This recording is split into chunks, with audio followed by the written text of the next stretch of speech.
코로나19 감염병 위기 대응 모의 훈련을 시작하도록 하겠습니다. 먼저 시나리오를 읽도록 하겠습니다. 포항시 땡땡초등학교 3학년 1반 5교시 담임 수업 중 김철수 학생이 인후통을 호소하였으며 포항시에서는 코로나 확진자가 발생하였습니다. 3층에는 도서실 3학년 1반, 3학년 2반, 4학년 1반, 4학년 2반으로 구성되어 있습니다.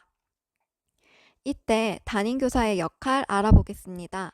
1번, 보건교사에게 김철수 상태를 전화로 전달하기. 2번, 감염병 상자에 있는 N95 마스크를 학생과 담임교사 모두 착용하기. 3번, 철수와 함께 2m 거리를 유지하며 일시적 관찰실, 우리 학교의 경우 2층 구강보건실로 이동합니다. 4. 일시적 관찰실 담당자인 교감 선생님에게 학생을 인계 후 교실로 돌아가 창문을 열어 환기시키고 반 학생들에게 보건용 마스크를 착용하고 손소독을 실시할 수 있도록 교육합니다. 5번. 학부모에게 학생 상태를 전달 후 학교에 오도록 연락하며 역학적 연관성도 확인합니다. 역학적 연관성을 확인하여 기초 역학조사서를 작성하고 보건교사에게 알립니다. 6번째는 감염병 발생 시와 동일하게 등교 중지 학생 기한을 작성합니다. 등교 중지된 학생에게는 바깥 외출 금지, 가능한 독립된 공간에서 혼자 생활하고 방문을 닫고 창문을 자주 열어 환기시키며 식사는 혼자 하고 매일 2회 발열 체크 후 전담 관리인에게 보고하도록 안내합니다. 기초 역학조사서는 아래의 내용과 같습니다. 이 내용을 참고하여서 작성하고 보건교사에게 제출해 주세요. 특히 해당하는 것이 있다면 즉시 전화로 보건교사에게 알려주세요. 이때 보건교사의 역할은 개인보호구를 착용하고 일시적 관찰실 앞에서 대기하고 2번, 교사와 김철수가 일시적 관찰실에 도착한 즉시 손소독을 실시하도록 요청합니다. 3번은 체온, 증상 징후를 확인합니다. 4번은 일시적 격리 여부를 알리는 안내판을 부착하고 교무부장에게 격리 장소 접근 금지에 관한 방송 안내를 요청합니다. 일시적 관찰실 담당자, 우리 학교의 경우 교감 선생님이신데요. 하는 역할 설명드리겠습니다. 1번, 보건교사의 연락을 받으면 개인 보호구 착용 후 일시적 관찰실로 이동합니다. 2. 학생과 1m 거리를 유지한 채 학부모가 올 때까지 학생을 관찰합니다. 3번. 보호자 방문 시 보건용 마스크를 제공 및 착용 안내를 하고 네 번째는 학부모에게 학생을 인계합니다. 이때 퇴실 시간과 서명을 남겨야 합니다. 학부모님에게는 등교 중지 기간 중 3에서 4일간은 외출을 자제하고 경과를 관찰하고 대증 치료를 하고 그럼에도 불구하고 증상이 호전되지 않을 경우 보건소에서 선별진료 검사를 받고 선별진료 검사를 받게 된다면 그 사실을 즉시 담임교사에게 알리도록 안내를 한 후 인계를 해야 합니다. 이때 담임 선생님은 마스크밖에 착용을 안 하는데 일시적 관찰실 담당자와 보건교사만 개인 보호구를 착용하냐면 일시적 관찰실 담당자는 학생과 1m 거리를 유지한 채 한 교실에 있어야 하고 보건교사는 접촉을 통해서 학생의 체온을 측정해야 하기 때문입니다. 다음으로 교무부장 선생님의 역할은 방송 등을 통해 전체 학생과 교직원에게 격리 장소에 접근하지 말 것을 알리고 방송 통제가 여의치 않은 경우에는 통제선을 설치해야 합니다.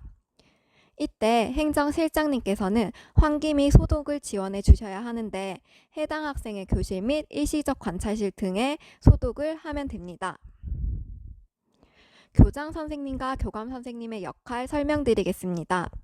교장 선생님과 교감 선생님은 학교 내 유증상자 발생 상황을 감시 및 파악합니다.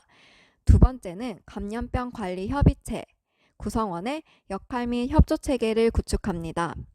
세 번째, 동선 파악에 따른 교내 방역 소독 범위를 설정하고 행정실장님에게 요청합니다. 네 번째, 담임교사를 해당 학생의 전담 관리인으로 지정하여 자가격리인 수칙 준수 여부, 건강 상태를 매일 2회 확인하도록 지시합니다. 다음으로 시나리오의 내용을 추가하도록 하겠습니다. 학생 학부모님과 통화하여 역학적 연관성 조사 결과 아버지가 확진자와 접촉해서 자가격리 중임을 확인했습니다. 학생은 아버지와 함께 식사하였고 학생은 아버지와 함께 선별진료를 받게 되었습니다. 그 결과 양성 코로나19 확진자로 판정되었습니다. 이렇게 역학적 연관성 조사 결과 연관성이 있고 검사 결과 양성으로 나왔다면 해야 할 역할에 대해서 알아보겠습니다. 김철수 학생의 담임교사 역시 접촉자이므로 철수의 검사 결과를 기다리며 자택에 대기하여야 합니다. 김철수 학생의 담임교사 외에 나머지 담임교사 선생님께서는 추가적인 유증상자 여부를 확인하여 보건교사에게 알려야 합니다. 이때 능동감시 대상인 경우 특히 주의하여야 합니다. 능동감시 대상의 경우 매일 4회 증상 발생 여부를 확인 후 보건교사에게 알려야 하는데 등교 전, 학교 입실 전, 급식 전, 학교 후에 증상 발생 여부를 확인하여야 합니다. 담임교사가 자가격리 중이라면 우리 학교에서는 상담교사 선생님께서 대신 전담관리인의 역할을 수행해 주시면 됩니다. 다음으로 이때 보건교사의 경우 역학적 연관성이 확인되면 학교장에게 보고하고 교육지원청에 보고하고 보건소에 보고하여야 합니다. 그리고 이때는 같은 반 학생 모두 접촉자로 분류를 해서 고위험군 포함 여부를 확인해야 합니다. 다음으로 능동감시 대상을 파악 후 교장 선생님께 보고를 하여야 하는데 이 능동감시 대상은 교감 선생님과 회의 후 결정을 하도록 합니다. 네 번째로 교육자료 가정통신문을 기한 후 담임 선생님께 배부를 요청하고 전교생 예방교육 실시를 담임 선생님께 요청합니다. 그리고 담임 선생님께 받은 역학적 연관성 조사 보고서를 관리하여야 합니다. 교무부장 선생님께서는 철수와 같은 반 학생들의 관리와 수업 조정에 대한 결정을 하여야 합니다.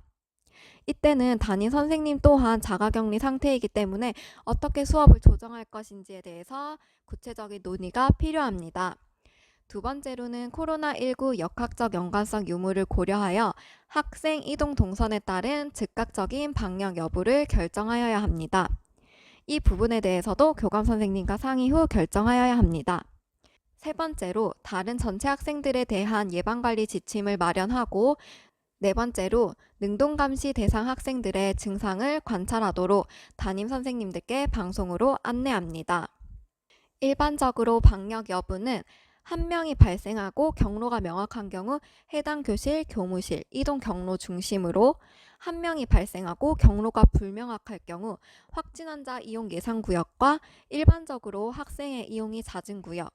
세 번째로 복수 발생, 경로가 명확한 경우는 해당 층 전체, 다수층일 경우 해당 건물을 일시 이용 제한하도록 검토하고 환자가 복수 발생하였고 경로가 불명확한 경우 학교 전체 일시 이용 제한을 해야 합니다. 일반적으로는 24시간 폐쇄를 하고 소독을 하나 소독제에 따라 폐쇄 시간은 달라질 수 있습니다. 이때 행정실장님의 경우 전체 시설 소독을 보건소에 요청하거나 방역업체를 선정하여 실시합니다. 그리고 외부인의 출입을 통제하고 소독제를 이용하여 오염 가능성이 높은 물체의 표면을 닦도록 청소 담당자에게 지시하여야 합니다. 일시적 관찰실 담당자인 교감 선생님께서는 학생이 양성인 경우 교감 선생님 역시 자가격리를 실시하여야 합니다. 교장 선생님과 교장 선생님의 역할 설명드리겠습니다. 1번 관할 교육청 및 보건당국과 협의하에 휴교를 검토하고 2번 수학여행, 체험학습, 수련활동 등 단체활동 금지에 대한 고려 3번 유선 또는 SNS를 통한 관리협의체 회의 개최 및 현 상황을 공유합니다. 네 번째로 휴교 실시 및 수업 결손 등에 대한 대책을 마련하고 5. 교육청 및 보건당국과 언론 대응 일원화를 시키며 6. 자체 휴원 및 최소 운영 인력을 결정 후 반드시 관할 교육청에 보고합니다. 학교 기능사항 휴업 기준 사례는 1번 1개 학급에서 일정 수준 이상의 학생 등교 중지 시 해당 학급이 휴업하고, 두 번째로 1개 학년 중 2개 이상의 학급 이상 휴업 시 해당 학년 전체가 휴업을 하며, 3번 전체 학년 중 2개 학년 이상 휴업을 한 경우 학교 전체 휴업을 한 사례가 있습니다. 지금까지 역학적 연관성 조사 결과 연관성이 있는 학생의 경우를 알아보았는데, 역학적 연관성 조사 결과 연관성이 없다면 어떻게 해야 할까요? 담임교사 선생님의 지도 내용 안내드리겠습니다. 연관성이 없는 경우 마스크 착용 후 의료기관을 방문할 수 있도록 합니다. 학생의 발열 원인은 다양하기 때문입니다. 두 번째로 3에서 4일 가정에서 외출을 자제하고 경과를 관찰하고 대증 치료를 실시하도록 합니다. 3에서 4일 후에도 호전되지 않는다면 보건소 선별진료 검사를 받도록 합니다. 선별진료 검사를 받는다면 바로 담임교사에게 알려 보건교사에게까지 알려질 수 있도록 지도해야 합니다. 지금까지 코로나19 감염병 위기 대응 모의 훈련 시나리오에 근거하여 역할 안내를 실시하였습니다. 이에 대해 궁금한 점이 있거나 느낀 점, 개선점, 잘된 점을 자유롭게 말씀해 주시면 감사하겠습니다. 이상입니다.